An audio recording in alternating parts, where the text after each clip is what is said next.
Good evening, boys and girls, ladies, and gentlemen. Turn the lights down low and shut your faces as I wrap you in the cozy blanket of a story. A story as heartwarming and soft as a mother's kiss. Or is it? Shh. Once upon a time, there was a boat. Now, this wasn't just any boat, children. It was a ship full of friends, hundreds of friends, best friends, one and all. A veritable friendship it was. Get it? But it wouldn't be very ladylike of me if I didn't mention the most noteworthy friend on board, Hattie Hattington. Say hi to Hattie. Hattie was like king friend of Friendship Kingdom, best friend to one and all, and the walking definition of handsome gentleman. Now, one fine morning, Hattie and pals set out for a new, exciting adventure. What fantastic wonders would they discover this time? Perhaps they'd come across a scary ghost ship. Perhaps they'd find an island made entirely of candy. Perhaps they'd meet a band of scary, swashbuckling pirates and join forces to find an island made entirely of candy. Who knew? But it didn't matter. So long as they were together, there were smiles to be had and adventures to be shared. Now today, 'twas a day like any other adventure-y day. Spirits were uncrushably high, everyone was singing and dancing and having a jolly time, when suddenly the ocean was all like surprise, and a huge, massive storm brewed out of nowhere. Boy, that was quick. And there was thunder, boom, and the lightning, boom, and the winds, boom. And like that, it was over. Is everyone okay? Said Hattie. I don't know what I'd do if I lost even one of you, Hattie continued. But the eye of the storm is very misleading, children. Never turn your back on it because the ocean was all like, psych! And it came back even bigger this time, twice as big. As if Poseidon himself extended his hand in friendship and they spat in his mouth. Boy, he was pissed. He was mad. And the rain came down like a shower of bullets, and the floorboards were buckling and creaking and breaking, and pieces of their ship were raining down like shards of broken dreams. And then Reginald comes upstairs and he's all like, I say, gentlemen, I do believe we're in quite a spot of bother. And everyone else was like, really? What tipped you off, genius? And then Hattie was all like, hey, be nice. Huge giant waves thrashed the boat to and fro and to, carelessly sprinkling friend after friend into the cold, unforgiving abyss of the deep, dark ocean. Everyone was screaming like, help me! Splash! Splash! And there was this huge whale like, and made it super scary. And I think there was a shark. Yep, there he is. Oh God! And then Hattie was all like, hold on to your butts. Land ho! And bang, bang, bang, smash! A shipwreck, as foretold by their fate books of fate. And while it seems like the end, this is merely the beginning of another fantastic journey for the brave crew of the SS Friendship. You sure know how to make the best of a confusing and hopeless situation, but boy, this place is quite the enigma, wouldn't you say? I would. And you know, a little warning would have been nice. You know, before they threw us headfirst into this gladiatorial, prison-y place with its perilous medley of twisted stage productions that shred the silky fabric which weaves together the fragile blanket of sanity that keeps us sane. But you know, whatever. Either way, it's safe to say we're in quite a pickle jar here. We gotta rescue our friends and get back to Mr. Boat. I mean, they'd do the same for you, and adventuring just wouldn't be the same without, I don't know, this guy. Best chef in all the land. Food so stupid delicious, one taste would blow your face through the back of your head. Like bang, splat! And who could forget this quirky fellow? You know, he owns a bat farm back home, and his lifelong dream is to breed a terrifying race of super bats. None of which makes any sense, of course, because he's absolutely terrified of bats. And this lovely lass always tells the best bedtime stories, hands down. Plus, she always smells like chocolate, so that's good. And then there's this guy, and this handsome fellow, and that thing. All your best friends imprisoned, and they don't like it very much because it's bad and horrible. And then there's Hattie, the best friend of all. Why did he stab us in the back and twist the blade? I mean, just this morning he gave everybody flowers and presents, and now he goes out of his way to hurt our feelings? Oh, I think not. You can't fool me. Hattie would never betray us. Betray us. Never! Something fishy's going on here, and I think I don't like it right now at all. It must have something to do with that scary, albeit fashionable hat. Sure looks evil. I mean, it's glowing red and stuff. Glowy red stuff is always bad. Everybody knows that. So what dangerous treats lie in store as we continue to unravel this treacherous sweater? I don't know, but use caution as you continue your gallant endeavor. Don't like fail and die and stuff, 'cause it's all up to you now. What? Why did it do that? That was scary. Way to bite the bullet so far! You don't even complain about the prison food, which is shocking because that stuff tastes like doo-doo casserole, with a side of butt salad. But best of all, your riveting performances have the theater bursting at the seams with excited patrons, and with all this extra cash you're raking in, the theater can afford some serious improvements and really start beefing up these horrifying shows of murdery death to appease the fickle crowd. So that's good. And what's the deal with Hattie? He just creepily looms around the theater all day. Look at him looming. It seems like he's been forcefully forced to manage this place. Well, it looks that way. He just sort of sits there, just as productive as one can be. Yep, living life to the fullest. Whoa, slow down, buddy. Yes, sir, full of salt and pep. Full of pea and vinegar. Overflowing with youthful energy. Say something, Hattie. Cat got your tongue? Shut up. No, people really seem to be a precious and rare commodity in this strange part of the world. Seems our little boat wreck was a delicious gift from the heaven gods, and these bizarre cats are taking full advantage of us. What cruel fate left them to roam the grounds of this scary old theater, desperately ruling these bleak premises with an iron paw? And just how long have they been orchestrating this sinister scheme? I mean, avert your eyes, children. Avert them! There's bony people skeletons everywhere. Scary, right? Now, I'm no genius, but I definitely know how long it takes for a body to decompose. So this must have been going on for at least... Oh, wait, scratch that thing I said.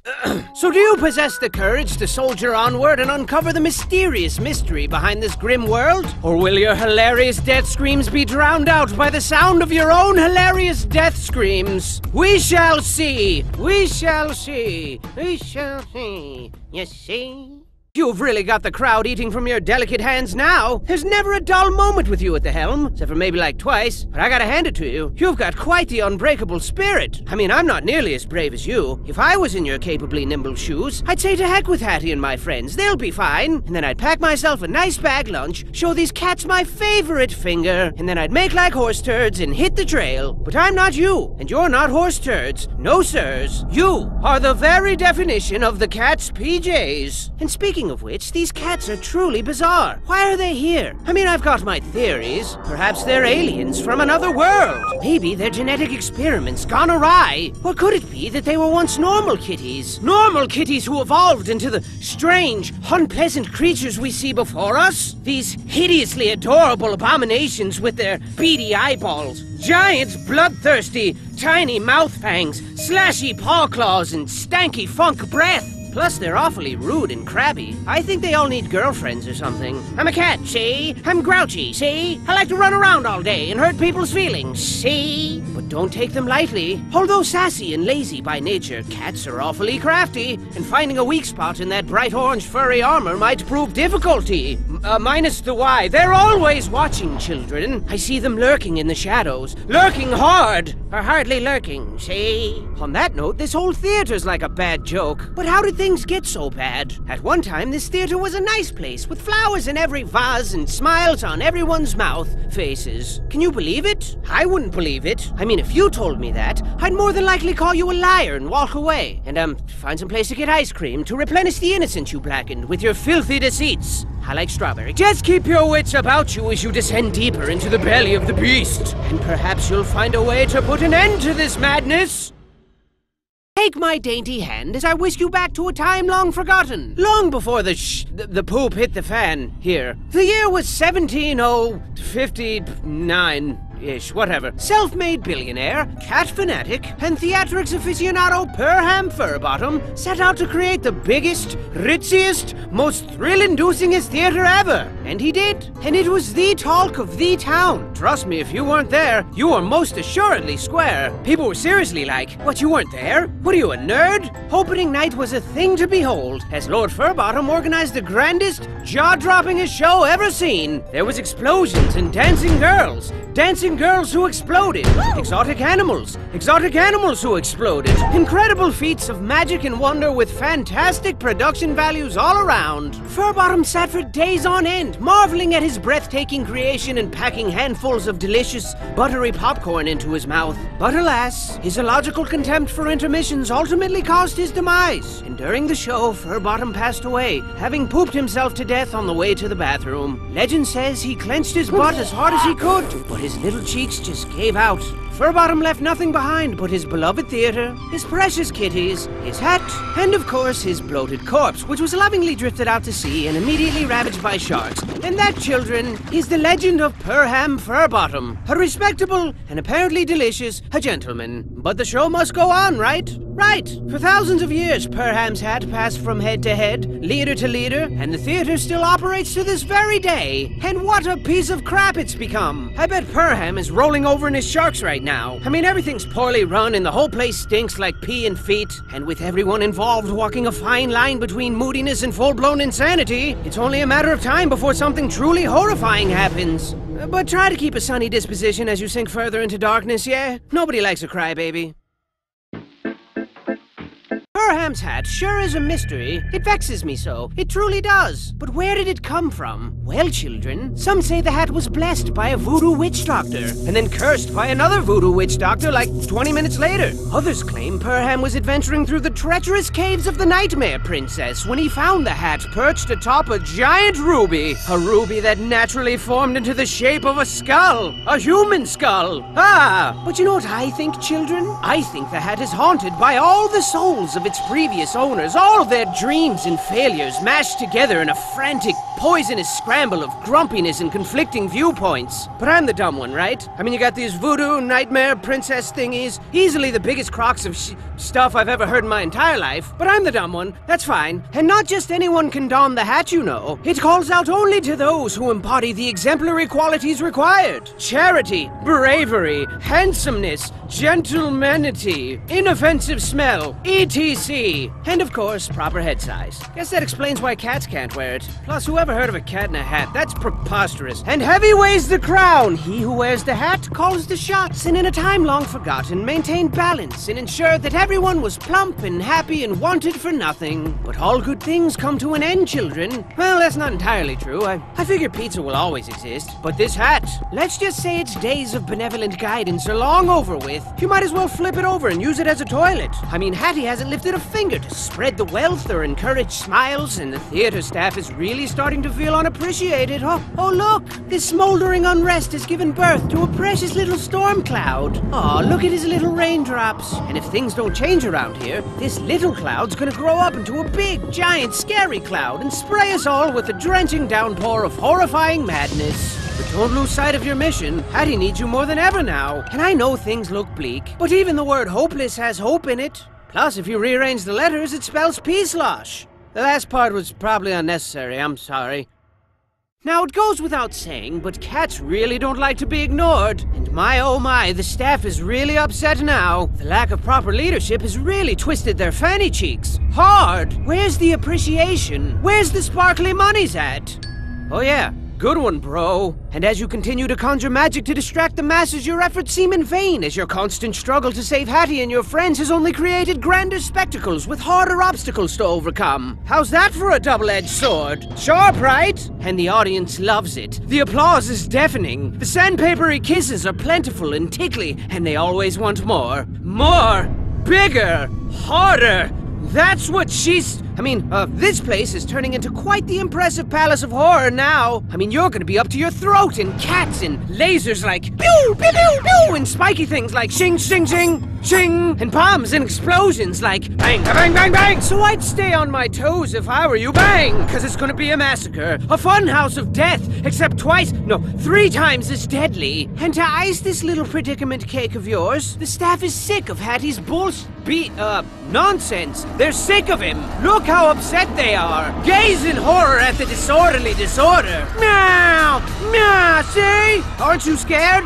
You should be. Bang! Crash! Crash! Bang! Nah! Kinda hard to do it justice with these little thingies, but trust me, it's terrible. Everyone's naked and rioting and pooping on the floor and clawing the expensive curtains. Come on, guys, they're expensive. Everything's going up in a horrifying blaze of chaos. Plus, the picnic was cancelled, and I've kinda got a little headache coming on, and it just never ends. But go forth and give it your all. I won't believe you fought and died for nothing. And perhaps, when it's all over, I'll meet you in the afterlife whilst perusing the Hall of Heroes, where the brave live forever. There's also a Hall of Losers and Failures. You don't want to end up there. Trust me, it's embarrassing. I admire your tenacity. Truly I do. For show. But things have really gotten out of control here. You've all quickly gone from precocious, lovable scamps to problematic liabilities. How ridiculous. Are we truly the only sane people on this twisted island? Or perhaps we're the crazy ones, and they're all sane. What a twist that would be. No, that's impossible. These guys are bat poop crazy. We gotta get to Hattie ASAP. As soon as home like a bullet. Mega supery fast. But you gotta get through that vault and get that key first. And this particular vault is more dangerous than telling a girl she's chubby. Oh my god! I know, right? It's a poop-inducing nightmare in there. You're gonna be killed until you're dead. But, you know, put your big girl panties on. Everybody has problems. And not to add another ingredient to your rich, chunky stew of personal problems, but the staff's out for blood now. And they mean business. Their spirits have grown far too weary, children. And a weary spirit requires sustenance. Rich, buttery sustenance. Sustenance as only sustained by killing Hattie and starting this insanity all over again with a new person. What a counterproductively futile charade this is. When will they shatter their shackles of ignorance to transcend the bane of their self-afflicted misery? When will they stop being stupid, crazy, dumb jerks? Everyone's kind of sick of it. But I guess there's no reasoning with madness. Or cats, for that matter. Seriously, try talking sense into a cat. They just stare at you with their lifeless, patronizing eyeballs for like a couple of seconds, and then they just walk away. And then you're like, don't turn your back on me. And they're like, nah. And then you're all like, and then they're all like, nah. But it is what it is, I guess. So are you ready for the most importantly important mission of your entire life? I hope so. It's time to show these guys they picked the wrong boat of friends to tangle with. Just hold on a little longer, homie. We're coming for you. It'd be nice if you could meet us halfway, but, you know, whatever. Nah! And so we finally made it back to the boat after a harrowing, exhausting adventure. I bet your dogs are barking. I mean, let's face it, most of that ordeal was unpleasant to the point of sucking a whole lot. But now it's time to relax in the forbidden moonlight of yesterday's promises, whatever that means, and treat ourselves to a nice big mug of hot cocoa. What do you say, Hattie? But Hattie wasn't his normal, jovial self anymore, children. He didn't say a word. He didn't even respond to hugs. Freaking hugs! He loves hugs. But he wasn't moving. He wasn't even blinking. Where's he gone to? Where? Wiki, give me that funky beat. So now it's come to an end. We tried so hard, but lost it all. And you were my best friend. You were my Hattington. Hattington. And when you reached for help, we were too late to take your hand. But we're here now. You're the moon and we're your stars. And we're here for you as you fade into the dark. Fade into the dark. I love you, Hattie. So your best friend's a vegetable now. Blah, blah, blah. But you know what they say? When life gives you potatoes, you make potato salad. And I got just the recipe. Hit it! Buckle your pants, buckle your pants. Pull up your socks and dance. Buckle your pants. Buckle your pants. Buckle your pants, buckle your pants. Hey, I said dance. Buckle your pants. Buckle your pants. Ladies, buckle your pants. Gentlemen, buckle your pants. Boys and girls of all ages, buckle your pants or they might fall down. Hey you, buckle your pants. Yes you, buckle your pants. Everybody, buckle your pants. But if you don't want to, no, that's fine. Buckle your pants, buckle your pants. Buckle your pants or your pants will fall to the ground. Buckle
Oh, I get it.